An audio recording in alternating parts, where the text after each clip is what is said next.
It's a cold, rainy night in the walled city of Cordoba, medieval Spain. Watchmen guard the city, unaware that an entire army of Christian soldiers are about to launch a surprise attack. In a single night, they conquer the entire city, bringing the Muslim rule to an end. All over the land, Muslim cities were being conquered and taken over by the Christians. But amidst all of this, one city remained unconquered: Granada. Thanks to its strategic position and the enormous Alhambra Palace, the city was protected, and it remained untouched for another 200 years. To this day, the Alhambra Palace still stands as one of the most beautiful pieces of architecture ever made.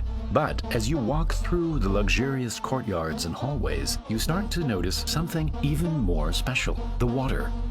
Winding its way through the palace is a mind-blowing network of medieval pipes and channels that carry water to vibrant gardens, thermal baths, and elegant fountains. The engineering required to pull this off was astonishing, and it gave the palace things like underfloor heating and fountains that could tell the time. This incredible system also kept the palace cool and brought life to the surrounding nature for hundreds of years. We modeled the entire thing to show you how it all worked and the lost mechanisms that once allowed the water to defy gravity and travel uphill.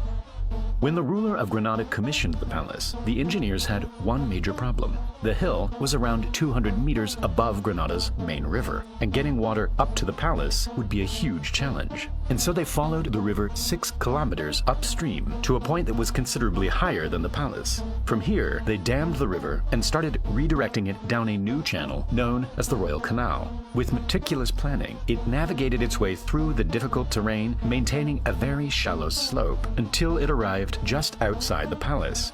It was a huge amount of work, but this was only the beginning. The designers of the palace had big ideas: elegant fountains shooting out jets of water, bathing rooms with showers and underfloor heating, and clocks that were powered by water.